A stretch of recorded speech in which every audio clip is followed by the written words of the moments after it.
28 political parties ने कुछ प्रश्न चुनाव आयोग के सामने रखे। नरसिम्हा जी हमारे बैठे हुए, इन्होंने खुद ने किताब लिख डाली थी। मैं आपसे कहना चाहता हूं कि क्या चुनाव आयोग का आज व्यवहार निष्पक्षता से है क्या? 28 राजनीतिक दलों ने उनसे मिलने का समय मांगा। 6 महीने में माननीय चुनाव आयोग को 28 पॉलिटिकल पार्टी से मिलने का समय तक नहीं मिला। नरेंद्र मोदी जी के 3 ब्रह्मास्त्र हैं, 3 हथियार हैं।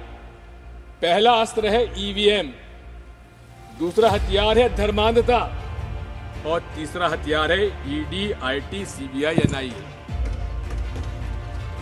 भारत विश्व का सबसे बड़ा लोकतंत्र है, मदर ऑफ डेमोक्रेसी कहा जाता है, लेकिन सफल लोकतंत्र के लिए निष्पक्ष माननीय चुनाव आयोग आवश्यक है।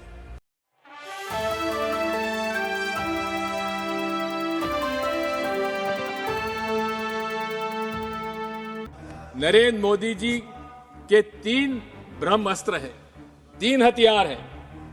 पहला अस्त्र है ईवीएम, दूसरा हथियार है धर्मांधता और तीसरा हथियार है ED, IT, CBI, NIA. Bharat विश्व का सबसे बड़ा लोकतंत्र है, मदर ऑफ डेमोक्रेसी कहा जाता है, लेकिन सफल लोकतंत्र के लिए निष्पक्ष माननीय चुनाव आयोग आवश्यक है। आज मैं आपसे कहना चाहता हूं कि लोगों के मन में एक ईवीएम के बारे में विश्वास कम होता जा रहा है। प्रदर्शन हो रहे हैं। 28 पॉलिटिकल पार्टीज ने कुछ प्रश्न चुनाव आयोग के सामने रखे। नरसिम्हा जी हमारे बैठे हुए, इन्होंने खुद ने किताब लिख डाली थी।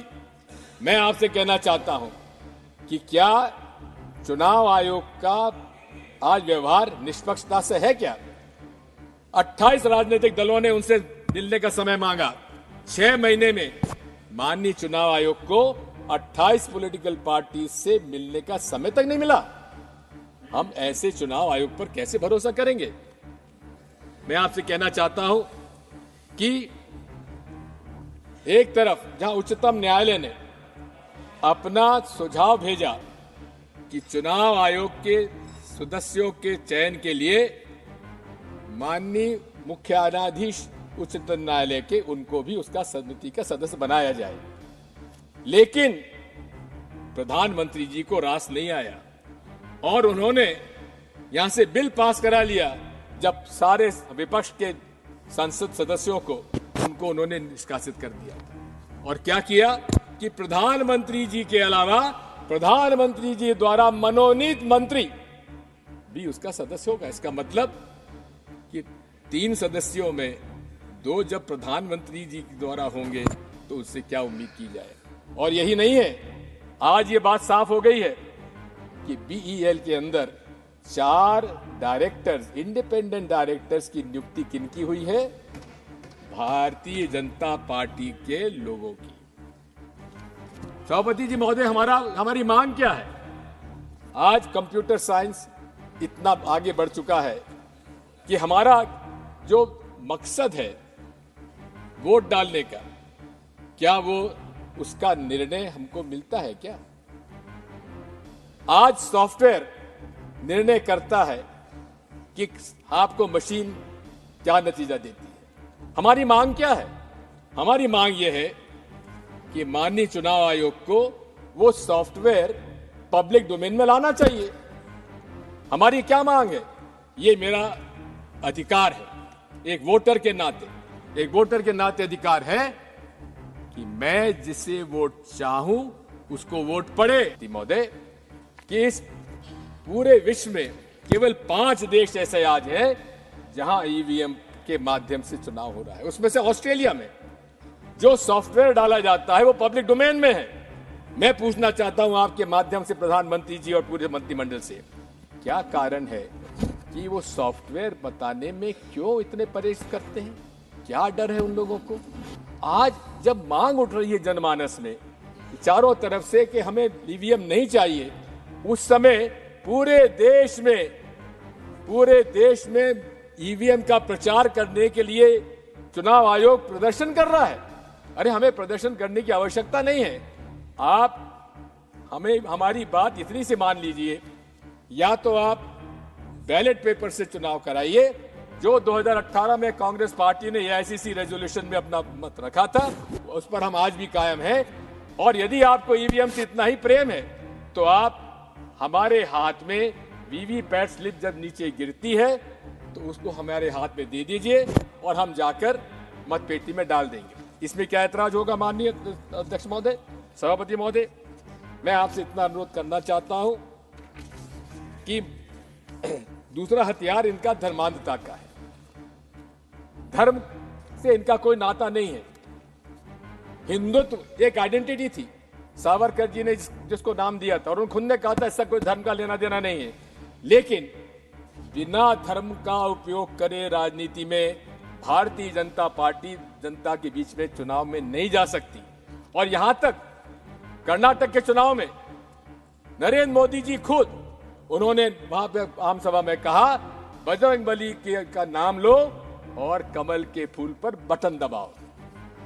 चुनाव आयोग, माननीय सभापति महोदय, मेरी आपत्ति इस बात की है कि अगर छोटी मोटी बात भी अगर कोई और अन्य दल का कर देता उसको नोटिस मिल जाता, लेकिन खुले रूप से नरेंद्र मोदी जी ने रिप्रेजेंटेशन ऑफ पीपल्स एक्ट का उल्लंघन किया है, अब इसमें सेक्शन 123(3)(a) का, लेकिन उस पर चुनाव आयोग ने संज्ञान में क्यों नहीं लिया?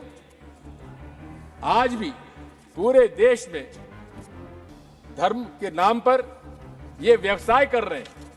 वो राम मंदिर का निर्माण जो कि नरसिम्हा राव जी ने रामालय ट्रस्ट को सौंपा था, चारों शंकराचार्य और स्वामी रामानंदाचार्य के रामनिधाचार्य जी, 5 लोगों का रामालय ट्रस्ट बनाया, उसके हाथ में क्यों नहीं दिया? किसको दिया? विश्व हिंदू परिषद के हाथ में। और विश्व हिंदू परिषद के हाथ में देकर निर्मोही अखाड़ा जो पूरे तरीके से 10 मिनट नहीं 5 मिनट तक हो गए, जो हमारे पास सूचना थी वो 10 मिनट के लिए। सर देखिए, आपने देखिए मेरी इस बारे में सर, मेरी आपसे 5 मिनट का समय और दीजिए, 2 बातें मुझे और करना है। आपको 5 मिनट दिया गया था, ऑलरेडी 10 मिनट हो गए हैं। 5 मिनट समय तय था आपके लिए। देखिए बात यह है, आप कौन? बात यह है हमारे अब कोई समय ही नहीं है। हमारे लीडर ऑफ ऑपोजिशन का समय हमारे इसमें नहीं रखा जाना चाहिए, क्योंकि वो उनका अधिकार है। अभी जो नियम तय है उसी के अनुसार चलेंगे। प्लीज आप कंक्लूड करें। मैं आपसे कहना चाह रहा था कि पीपल्स रिप्रेजेंटेशन एक्ट का वायलेशन हो रहा है, उस पर कोई संज्ञान में नहीं लिया जा रहा है। मैं आपसे इतना कहना चाहता हूं कि आज तीसरा हथियार इनका है ईडी, आईटी, सीबीआई, एनआईए का। इसमें मोदी जी को कहते हैं मेरी गारंटी, मोदी गारंटी का एक आपको उदाहरण देना चाहता हूं। भोपाल के अंदर उन्होंने भाषण में कहा कि मेरी मोदी गारंटी, ये महाराष्ट्र के नेता, उन पर 70,000 करोड़ का घोटाला है, उनको मैं जेल भेजूंगा। लेकिन 3 दिन बाद क्या हुआ सभापति महोदय? जेल भेजने के बजाय उनको मुख्यमंत्री बना दिया गया।